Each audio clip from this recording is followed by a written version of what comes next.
तो वैज्ञानिक तरीकों से इस पानी को पीने लायक बनाया जाता है।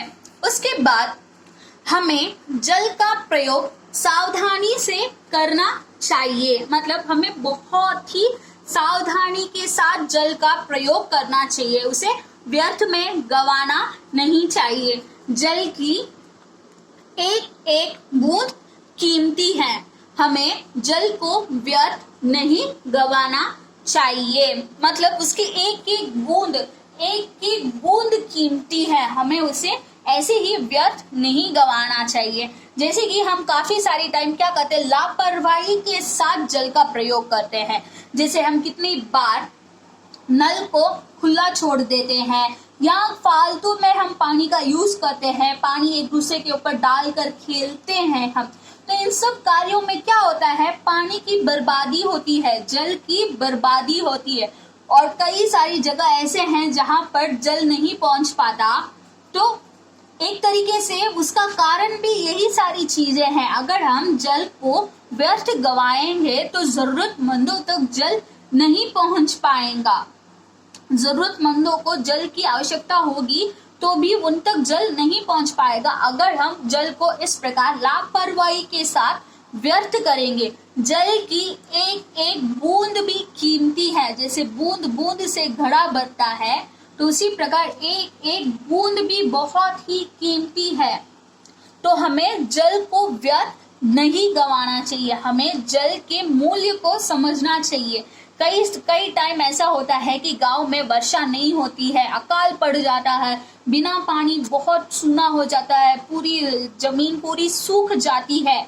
तो अगर हम इसको सेव करके नहीं रखेंगे, इसको बचाकर नहीं रखेंगे जल को, तो हम फ्यूचर में जब वर्षा कम हो जाएगी या कभी वर्षा नहीं होती है तो उस टाइम हमें जल की आवश्यकता बहुत अधिक हो जाएगी, तो उस टाइम हमें जल का यूज करना होगा। तो इसके लिए हमें क्या करना चाहिए, हमें रेन वाटर हार्वेस्टिंग, मतलब हमें वर्षा जल संरक्षण करना चाहिए। वर्षा का जो जल होता है, पानी होता है, उसे संग्रहित करके रखना चाहिए ताकि फ्यूचर में जब कभी वर्षा ना हो और हमें पानी की बहुत ज्यादा आवश्यकता हो, उस समय हमें तकलीफ ना पड़े और हमें हमारी जरूरत का पानी मिलता रहे। और हमें पानी को व्यर्थ गंवाने से भी बचना चाहिए।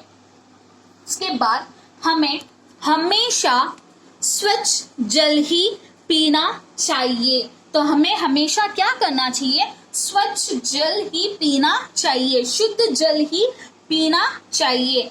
अस्वच्छ जल शरीर में बीमारियों का कारण बनता है। जो अशुद्ध जल है, जैसे कि हम डायरेक्टली बिना उसको शुद्ध किए बिना हम डायरेक्टली पी लेते हैं, तो क्या होता है, उसके अंदर जो कीटाणु होते हैं, जल के अंदर जो कीटाणु होते हैं वे हमारी बॉडी को हार्म करेंगे और इससे क्या होगा, कई सारी बीमारियां फैलेगी, हम बीमार पड़ जाएंगे।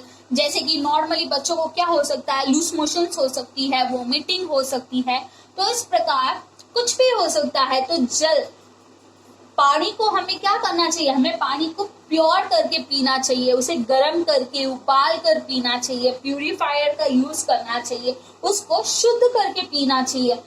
अशुद्ध पानी, अस्वच्छ जल अगर हम पिएंगे तो क्या होगा, हमें कई सारी बीमारियां हो जाएगी, हमारा शरीर बीमारियों में पड़ सकता है। तो इस प्रकार आज हमने इस लेसन में क्या देखा, हमने इस लेसन में जीवनदायी तरल जल मतलब जल की महत्ता को देखा, वह किस प्रकार जीवनदायी है, किस प्रकार हमें जीवन प्रदान करता है। और जल के बिना व्यक्ति का जीवन हम कल्पना भी नहीं कर सकते, जल के बिना व्यक्ति के जीवन की कल्पना ही हम नहीं कर सकते। तो व्यक्ति, प्राणी मतलब पशु पक्षी, जीव जंतु, पेड़ पौधे, मनुष्य, सभी को अपने जीवन व्यापन करने के लिए, अपने जीवन को जीने के लिए जल की बहुत ही अधिक आवश्यकता है। जल के बिना हमारा जीवन नहीं हो सकता, असंभव है। तो जल का दूसरा नाम क्या है, जल का दूसरा नाम जीवन है, जल ही जीवन है। तो इसके बाद अब हम पहुंचेंगे अभ्यास कार्यों की ओर।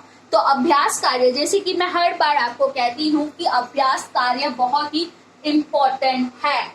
तो जब हम अभ्यास करेंगे तभी हमें पता चलेगा कि हमने क्या सीखा है, कितना सीखा है। तो फर्स्ट हम अभ्यास कार्य में सबसे पहले हम जाएंगे शब्दार्थ की ओर। शब्दार्थ मतलब कई सारे शब्दों के कई सारे अर्थ होते हैं, शब्दों के कई सारे अर्थ होते हैं। तो यहाँ पर हम एक अर्थ को देखेंगे और उन अर्थों को जानना भी हमारे लिए बहुत ही आवश्यक है। तो पहला वर्ड है पृथ्वी। पृथ्वी धरती, पृथ्वी धरती। सागर समुद्र, सागर समुद्र, सागर समुद्र। लायक योग्य, लायक योग्य। अनिवार्य जरूरी, अनिवार्य जरूरी। स्रोत प्राप्ति स्थान, जैसे मैंने आपको कहा था स्रोत मीन्स क्या है, सोर्स। स्रोत प्राप्ति स्थान। उसके बाद अब हम बढ़ेंगे अंग्रेजी में अर्थ। अंग्रेजी में अर्थ मतलब मीनिंग्स इन इंग्लिश। तो शब्दों के अर्थ को हमें अंग्रेजी में जानना भी जरूरी होता है। तो फर्स्ट वर्ड हमारा है प्रतिदिन, एवरीडे, प्रतिदिन एवरीडे। सावधानी केयरफुल, सावधानी केयरफुल। व्यर्थ वेस्ट, व्यर्थ वेस्ट। सफाई क्लीनलीनेस, सफाई क्लीनलीनेस। थल, थल मतलब क्या होता है, जमीन, भूमि, धरती। ओके, थल लैंड, थल लैंड। इसके बाद हमारा नेक्स्ट एक्सरसाइज है अनेक के लिए एक शब्द। मतलब एक शब्द होता है, अगर हम उसका अर्थ बताने जाए तो कई सारे शब्द के मेल के द्वारा ही हम उन शब्दों के अर्थ बता सकते हैं। फॉर एग्जाम्पल पहला है हमारा खेती करने वाला। तो ये कितने, 1 2 3 शब्द है खेती करने वाला। इसका उत्तर खाली एक ही शब्द देगा, इसका उत्तर खाली एक ही शब्द देगा। तो खेती करने वाला, जो व्यक्ति खेती करता है उसे हम क्या कहते हैं? सोचिए, क्या कहते हैं? किसान। इसे हम क्या कहते हैं? किसान।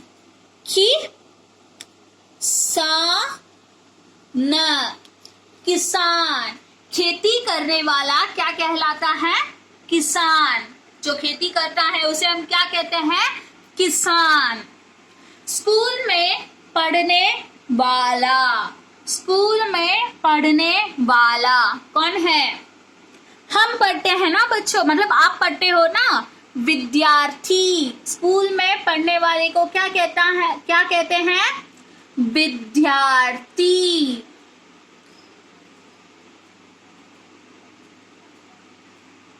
उसके बाद थर्ड वन है स्कूल में पढ़ाने वाला। स्कूल में पढ़ाने वाला। तो स्कूल में कौन पढ़ाता है? हमें टीचर पढ़ाते हैं ना स्कूल में। तो स्कूल में पढ़ाने वाला अध्यापक।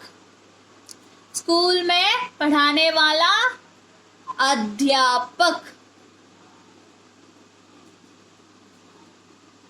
उसके बाद कपड़े धोने वाला। कपड़े धोने वाला। तो हमारे कपड़े कौन धोता है? मम्मी धोती है ना। लेकिन एक्चुअली कपड़े धोने वाले को क्या कहा जाता है? कपड़े धोने वाले को धोबी कहा जाता है। कपड़े धोने वाले को क्या कहते हैं? धोबी। धोबी। धोबी। कपड़े धोने वाला धोबी। कपड़े धोने वाला धोबी। नेक्स्ट हमारा है कपड़े सिलने वाला। हम जो ये कपड़े सिलते हैं, कौन सिलकर देता है हमें? हमें क्या पता, हम तो दुकान में जाकर दे देते हैं, जो भी सिलता है सिल देता है, हमें उस आदमी का नाम थोड़ी ना पता है। ऐसे ही सोच रहे होंगे, राइट? तो जो कपड़े सिलता है ना, उन्हें भी कुछ कहा जाता है। क्या कहते हैं? दर्जी। कपड़े सिलने वाले को क्या कहा जाता है? दर्जी। कपड़े सिलने वाला दर्जी। कपड़े सिलने वाला दर्जी।